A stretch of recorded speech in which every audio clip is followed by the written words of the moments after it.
저는 윤명자입니다. 올해 60살이에요. 30년 동안 시장에서 반찬 가게를 운영해 왔어요. 평생을 고추장 냄새와 김치 담그는 소리와 함께 살았죠.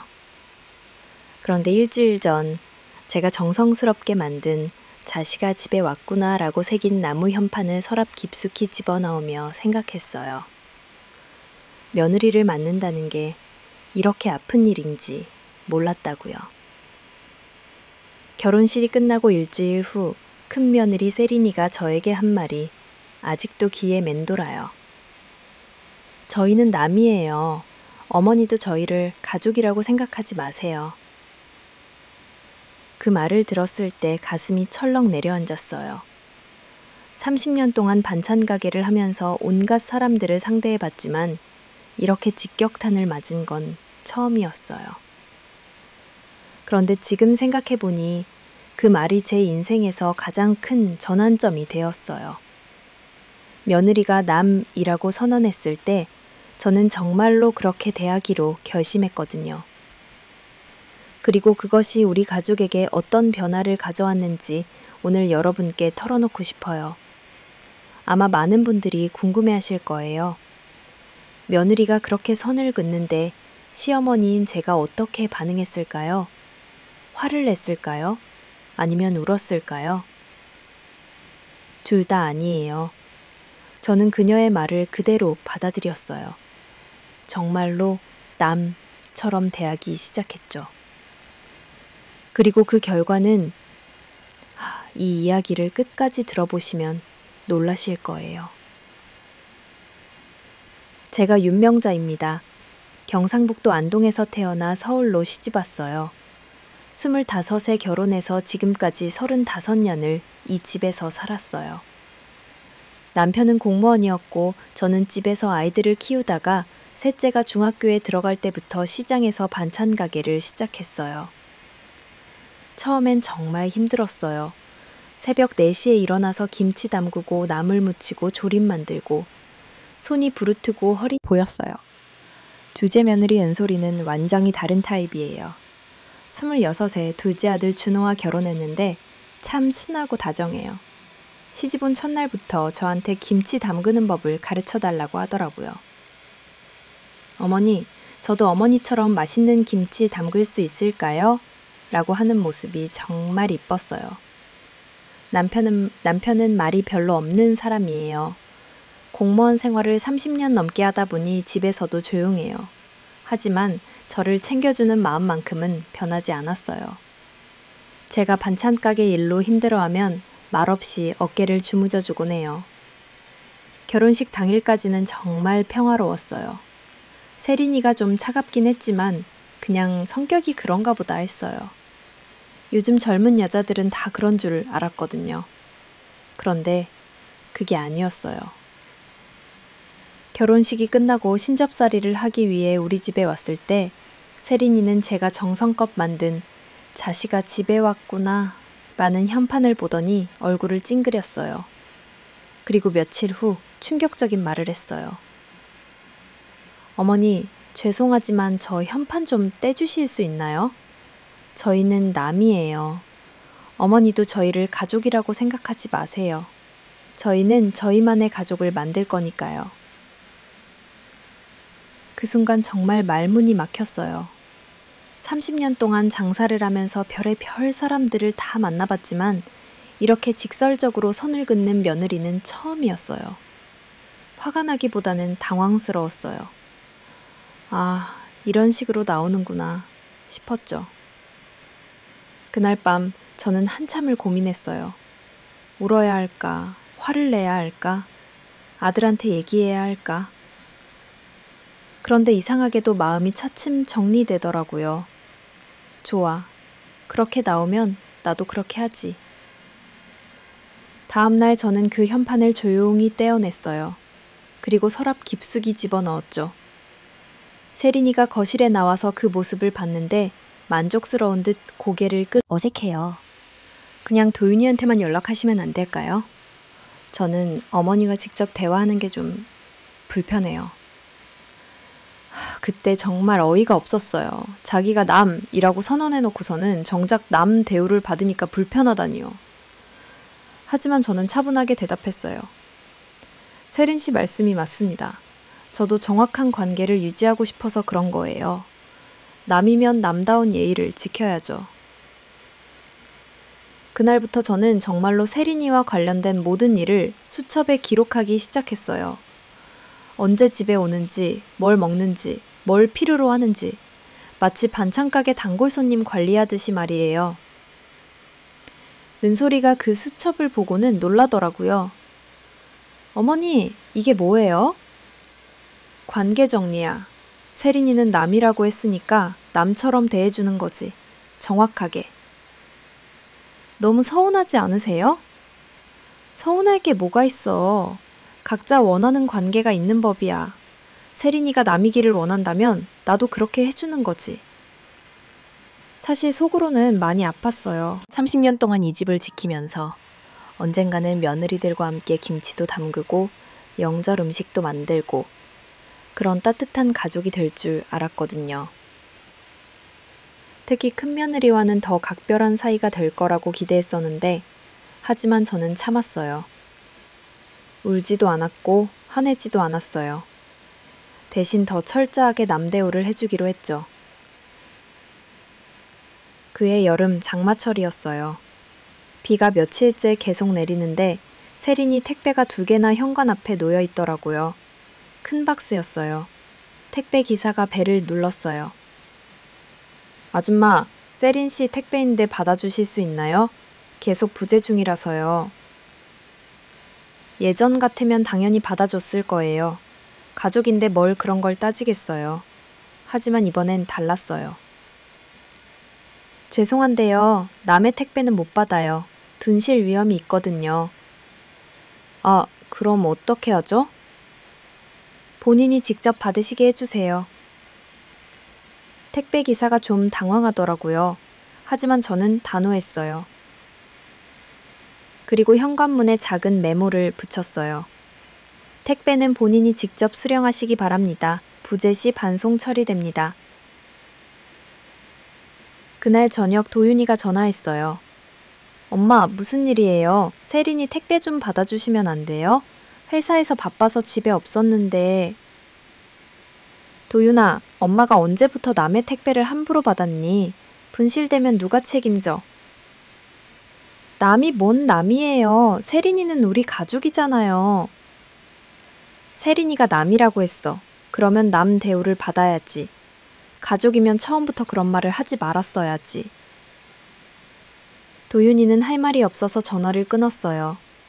그 다음날 세린이가 직접 와서 택배를 가져갔어요. 얼굴이 좀 상해 있더라고요. 하지만 뭔가 말하려다가 그냥 가더라고요. 그때부터 세린이의 태도가 조금씩 바뀌기 시작했어요. 더 조심스러워졌다고 나눠주시고 레시피도 알려주시면 감사하겠어요. 그 문자를 보는 순간 정말 허탈했어요. 김장이 뭔지 모르나 싶었어요.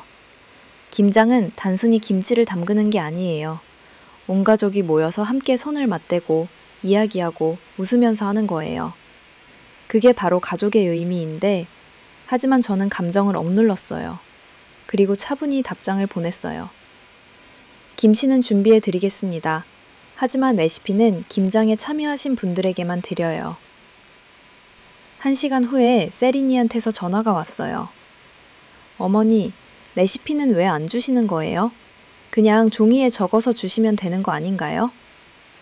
세린 씨, 김장은 혼자 하는 게 아니에요. 온 가족이 함께 해야 하는 거예요.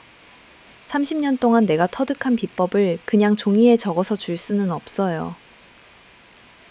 그럼 언제 주실 건가요? 내년에 김장할 때 처음부터 끝까지 함께 하시면 그때 알려드릴게요.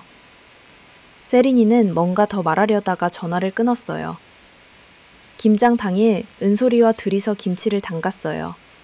물론 둘째 준호도 와서 도와줬고 남편도 배추 나르는 일을 해줬어요. 하지만 뭔가 허전했어요. 큰며느리가 없으니까 말이에요. 저녁에 세린이가 왔어요. 김치를 가져가려고요. 저는 미리 준비해둔 김치 5포기를 내줬어요. 고생하셨어요. 잘 먹겠습니다. 네, 맛있게 드세요. 세린이가 김씨를 받아들면서 한 번 더 물었어요. 정말 레시피는 안 주시는 거예요? 김장은 함께 하는 거예요. 혼자서는 안 돼요. 그날 밤 도윤이가 또 전화했어요. 엄마, 세린이가 많이 속상해해요. 레시피 하나 주는 게 그렇게 어려운 일인가요? 도윤아, 김장이 뭔지 알고 있니? 김치 담그는 거 아니에요? 그게 다가 아니야. 김장은 가족이 한마음이 되어서 겨울을 준비하는 거야. 산부인과 검진도 혼자 가고 출산용품도 혼자 준비하고 저는 그냥 지켜보기만 했어요. 도움을 주고 싶었지만 괜히 나섰다가 남이 왜 끼어드냐는 소리 들을까봐 조심스러웠거든요. 그런데 출산 예정일이 가까워지면서 세린이의 상태가 좀 이상해졌어요. 도윤이 말로는 밤에 잠도 잘 못 자고 작은 일에도 예민하게 반응한다더라고요. 산전 우울증 같은 게 아닐까 싶었어요. 그래도 저는 개입하지 않았어요. 세린이가 원하는 게 남 관계니까요. 드디어 아기가 태어났어요. 건강한 사내 아이였어요. 저는 정중한 축하 문자를 보냈어요. 마치 지인의 출산을 축하하듯이 말이에요. 축하드립니다. 산모와 아기 모두 건강하시길 바랍니다. 그게 전부였어요. 산후조리원에서 나온 후 세린이는 친정어머니의 도움을 받아 신생아를 돌봤어요. 저는 그 과정에 전혀 개입하지 않았어요. 가끔 도윤이가 아기 사진을 보여주면 참 예쁘네 라고 간단히 인사치레만 했죠. 그런데 문제는 그 다음이었어요. 세린이 친정어머니가 일이 있어서 갑자기 올라가게 된 거예요. 그때부터 세린이가 혼자서 아기를 돌봐야 했는데 이게 보통 일이 아니더라고요. 신생아는 밤낮을 가리지 않고 오니까 세린이는 제대로 잠을 잘 수 없었어요. 거기다 모유 수유도 잘 안 되고 아기가 계속 울어서 스트레스가 이만저만이 아니었던 모양이에요. 도윤이가 회사에서 돌아오면 완전히 녹초가 된 세린이를 보게 되었죠. 그러면서 조금씩 저에게 도움을 요청하기 시작했어요. 엄마, 세린이가 너무 힘들어해요. 좀 도와주실 수 있나요? 도윤아, 내가 도움이 필요하면 세린이가 직접 말해야지. 엄마, 이럴 때가 아니잖아요. 도윤아, 나는 남이야. 세린이가 그렇게 정했어. 남이 함부로 끼어들면 안 되지. 며칠 후 세린이한테서 문자가 왔어요. 밤 11시였어요. 어머니, 죄송하지만 내일 잠깐 아기 좀 봐주실 수 있나요? 병원에 가야 해서요. 저는 답장을 보냈어요. 시간과 조건을 명확히 해주세요. 몇 시부터 몇 시까지인지 어떤 준비가 필요한지 알려주세요. 이상하게 그 후로 세린이한테서 답장이 없었어요. 아마 제가 너무 딱딱하게 굴어서 그냥 포기한 모양이었어요. 그런데 그날 밤 12시가 넘어서 또 문자가 왔어요. 괜찮습니다. 혼자 해결하겠어요. 그 문자를 보니까 좀 씁쓸하더라고요. 사실 저도 손자를 돌보고 싶었거든요. 하지만 세린이가 스스로 선을 그어놓은 상황에서 제가 먼저 나설 수는 없었어요. 그런 날들이 며칠 더 계속되었어요. 도윤이는 회사에서 돌아올 때마다 점점 더 지쳐 보였고 세린이는 아예 모습을 드러내지 않았어요. 그러던 어느 날 새벽 3시 도윤이한테서 다급한 전화가 왔어요. 엄마, 응급실이에요. 2달 된 손자를 처음 제대로 안아본 거였어요. 아기는 제 품에서 조금씩 조용해지더라고요. 1시간 후 세린이가 응급실에서 나왔어요. 얼굴이 헬쑥하고 눈이 빨갛게 부어 있었어요. 저를 보더니 고개를 돌렸어요. 아마 부끄러웠을 거예요. 괜찮니? 네. 아기는 내가 봤어. 걱정 마. 세린이가 잦은 목소리로 말했어요. 죄송해요. 그 말을 듣는 순간 가슴이 뭉클했어요. 그동안 쌓인 서운함이나 화가 다 사라지더라고요. 그냥 한 명의 엄마로서 힘들어하는 새내기 엄마를 도와주고 싶은 마음만 남았어요. 지금은 그런 얘기할 때가 아니야. 집에 가자. 그날부터 제가 세린이 집에서 아기를 돌보기 시작했어요. 하지만 예전처럼 무작정 도움을 주지는 않았어요. 여전히 체계적으로 정확하게 도움을 줬어요. 먼저 세린이 집 상황을 파악했어요. 집안이 정말 엉망이었어요. 빨래는 산더미고 설거지는 안 된 채로 쌓여 있고 아기 용품들은 여기저기 흩어져 있고. 이런 환경에서 신생아를 키우려니 세린이가 힘들 수밖에 없었을 거예요. 저는 큰 화이트보드를 하나 사왔어요. 그리고 거기에 아기 돌봄 스케줄을 정리했어요. 수유 시간, 기저귀 갈아주는 시간, 목욕 시간, 잠자는 시간까지 모든 걸 시간표로 만들었어요. 세린 씨, 이렇게 하면 훨씬 수월할 거예요. 어머니가 이런 걸 다 해주시는 거예요? 효율적으로 해야 실수가 없어요. 아기 키우는 건 감정으로 하는 게 아니라 시스템으로 하는 거예요. 저는 또 산후 우울증 관련 자료들을 찾아서 세린이에게 줬어요.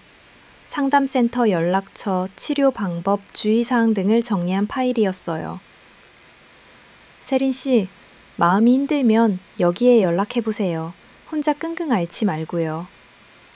세린이가 그 자료를 받아보더니 눈물을 글썽였어요. 지났어요. 세린이는 조금씩 회복되어 갔고 아기도 건강하게 자라고 있었어요. 저는 여전히 남 관계를 유지하면서도 필요한 도움은 체계적으로 주고 있었어요. 그러던 어느 날 세린이가 작은 나무 연판을 들고 왔어요. 가족이 함께 밥 먹는 집이라고 새겨진 현판이었어요. 어머니, 이거 달아드릴게요.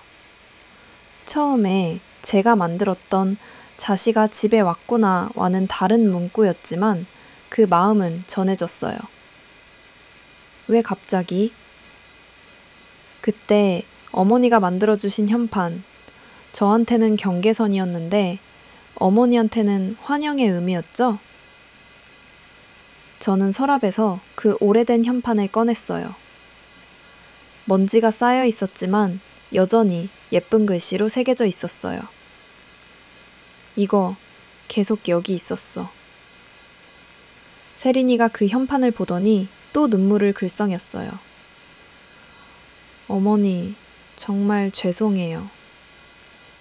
괜찮아. 이제 우리만의 방식으로 가족을 해보자. 우리는 함께 새 현판을 달았어요. 모째 소리가 집안에 울려 퍼질 때마다 뭔가 새로운 시작을 알리는 것 같았어요. 그날 저녁 온 가족이 모여서 식사를 했어요. 정말 오랜만이었어요. 도윤이도, 준호와 은솔이도, 남편도 모두 모였어요. 세린이는 아기를 안고 있었고 저는 김치찌개를 끓였어요. 식사 중에 세린이가 말했어요. 어머니, 이번 김장 때는 저도 참여하고 싶어요. 레시피도 배우고 싶고요. 정말? 네, 아기한테 나중에 할머니 김치 맛을 알려주고 싶어요. 그 말을 듣는 순간 정말 기뻤어요. 드디어 세린이가 우리 가족의 일부가 되려고 하는구나 싶었어요. 좋아. 하지만 조건이 있어. 네? 새벽 5시부터 시작이야. 하루 종일 해야 하고 힘들어도 중간에 포기하면 안 돼. 세린이가 웃으면서 대답했어요. 네, 약속할게요. 는소리가 박수를 쳤어요. 언니 정말 대단해요. 김장 정말 힘든데. 힘들어도 배워야죠. 이제 진짜 가족이니까. 그해 김장날 세린이는 정말로 새벽 5시에 와서 하루 종일 함께 했어요. 손이 빨갛게 트고 허리가 아파도 불평 한마디 안 했어요. 오히려 열심히 배우려고 노력했어요. 어머니, 이 양념 비율이 정말 중요한 거네요. 그래, 30년 동안 맞춰온 비율이야. 아기가 크면 이 김치 맛을 기억하겠네요. 그러게, 그때는 네가 담가주는 거야. 김장이 끝난 후 저는 약속대로 김치 레시피를 세린이에게 적어줬어요. 30년 동안의 노하우가 담긴 소중한 레시피였어요. 고마워요, 어머니. 고마울 게 뭐야. 이제 우리 가족이잖아.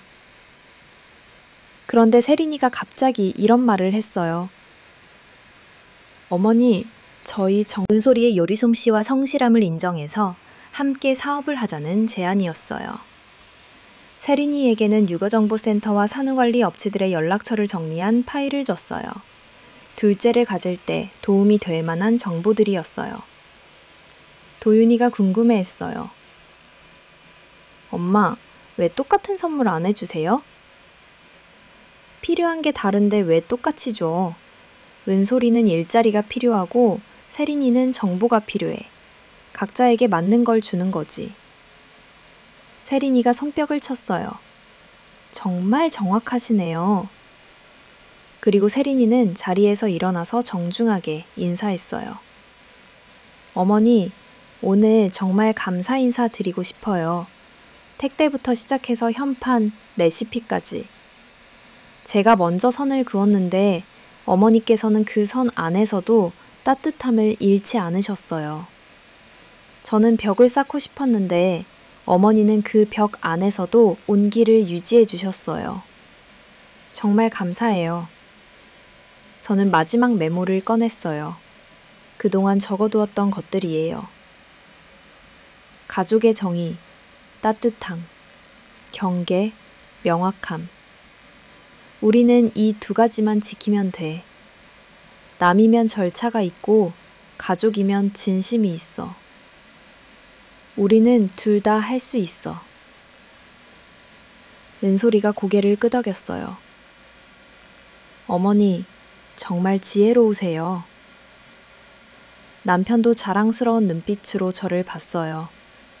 이제 1년이 더 지났어요. 세린이는 둘째를 임신했고 이번에는 처음부터 저에게 도움을 요청했어요. 물론 정확한 시간과 조건을 제시하면서요. 어머니, 둘째 출산할 때 첫째 좀 봐주실 수 있나요? 이틀 정도요. 아기 용품이랑 식사는 미리 준비해 놓을게요. 좋아. 날짜만 정해줘. 이제는 이런 대화가 자연스러워졌어요. 서로 부담스럽지 않으면서도 따뜻한 관계 말이에요. 김장철이 돌아왔을 때 세린이는 임신 중 이제는 정말로 한 가족이 된 것 같아요. 하지만 예전과는 다른 형태의 가족이에요. 서로의 경계를 존중하면서도 필요할 때는 언제든 도움을 주고받는 그런 관계요. 지난주에는 세린이가 이런 말을 했어요. 어머니, 처음에 제가 남이라고 했을 때 어떤 기분이셨어요? 솔직히 많이 아팠어. 하지만 지금 생각해보면 그게 오히려 좋았던 것 같아. 왜요? 진짜 가족이 뭔지 알게 됐거든. 혈연이나 인연만으로 되는 게 아니라 서로 노력해서 만들어가는 거라는 걸 말이야. 세린이가 고개를 끄덕였어요. 저도 그래요. 경계가 있어야 더 소중해지는 것 같아요. 그날 밤 남편이 저에게 말했어요. 당신 정말 잘했어. 뭘? 세린이의 말이야. 처음엔 너무 차갑게 구는 것 같아서 걱정했는데 지금 보니까 그게 정답이었네. 글쎄, 정답은 아니고 그냥 세린이에게 맞는 방식이었던 것 같아. 어쨌든 대단해. 나 같으면 못했을 거야. 이제 돌이켜보니 세린이가 남이라고 선언했던 그 순간이 오히려 우리에게는 축복이었던 것 같아요. 그 말 덕분에 우리는 진짜 가족이 무엇인지, 어떻게 서로를 존중하면서도 사랑할 수 있는지를 배웠거든요. 요즘 젊은 세대들이 기성세대와 갈등을 겪는 이유 중 하나가 서로 다른 관계 방식을 원하는데도 불구하고 일방적으로 자신의 방식만 강요하기 때문인 것 같아요. 저도 처음에는 전통적인 고부관계를 원했지만 세린이는 그게 아니었어요. 하지만 남 관계로 시작해서 지금의 새로운 가족 관계에 이르기까지 우리는 서로를 이해하고 존중하는 법을 배웠어요. 그리고 그 과정에서 더 깊고 진실한 관계를 만들어갈 수 있었고요. 가족이라는 건 무조건적인 희생이나 일방적인 베프기 아니에요. 서로의 경계를 인정하면서도 그 경계 안에서 최선의 사랑을 주고받는 것이에요. 때로는 정확하게, 때로는 따뜻하게. 세린이가 가르쳐준 건 가족도 계약이 필요하다는 거예요. 서로 어떤 관계를 원하는지, 어떤 도움을 필요로 하는지, 어떤 경계를 지키고 싶은지를 명확히 하는 것. 그리고 그 계약 안에서 최선의 사랑을 실천하는 것. 이제 곧 둘째 손자가 태어날 거예요. 세린이는 벌써부터 출산 후 계획을 세세하게 세우고 있어요. 언제부터 언제까지 도움이 필요한지, 어떤 준비가 필요한지, 모든 걸 체계적으로 정리해서 저에게 말해줘요. 예전 같으면 왜 이렇게 딱딱하게구나 했을 텐데 지금은 오히려 고맙습니다. 서로 부담 없이 하지만 확실하게 도움을 주고받을 수 있으니까요. 오늘도 세린이가 와서 김치찌개를 끓여줬어요. 이제 제 레시피로 정말 맛있게 끓여요. 손자는 할미 김치라고 하면서 잘 먹고요. 어머니, 둘째 낳으면 더 바빠질 텐데 미리 냉동 반찬 좀 만들어두면 어떨까요? 좋은 생각이야. 언제 할까? 이번 주 토요일 어때요? 오전 9시부터 오후 3시까지요. 좋아. 재료는 내가 준비할게. 이런 대화가 이제는 너무 자연스러워요. 서로 배려하면서도 명확하게 소통하는 관계 말이에요. 가끔 다른 시어머니들이 저한테 물어봐요. 어떻게 며느리와 그렇게 좋은 관계를 유지하냐고요. 저는 이렇게 답해요. 며느리가 원하는 관계를 정확히 파악하세요. 그리고 그 틀 안에서 최선의 사랑을 실천하세요. 무조건 베푸려고만 하지 말고 상대방이 정말 필요로 하는 게 무엇인지 생각해 보세요. 어떤 분들은 그럼 너무 차갑지 않냐고 하시는데 전혀 그렇지 않아요. 오히려 더 따뜻해요. 서로 부담스럽지 않으니까 더 편하게 다가갈 수 있고 진짜 필요할 때 진짜 도움을 받을 수 있으니까요. 세린이도 이제는 저에게 자주 말해요. 어머니 정말 감사해요. 제가 어려울 때마다 딱 필요한 도움만 주시고 그 이상은 강요하지 않으셔서요. 그 말을 들을 때마다 내가 정말 잘했구나 싶어요. 이제 며칠 후면 둘째 손자가 태어날 예정이에요. 이번에는 처음부터 체계적으로 준비가 되어 있으니까 훨씬 수월할 것 같아요. 세린이도 경험이 있으니까 덜 힘들 거고요. 첫째 손자는 이제 3살이 되었는데 가끔 저한테 와서 할미, 사랑해 라고 해요. 그럴 때마다 정말 행복해요.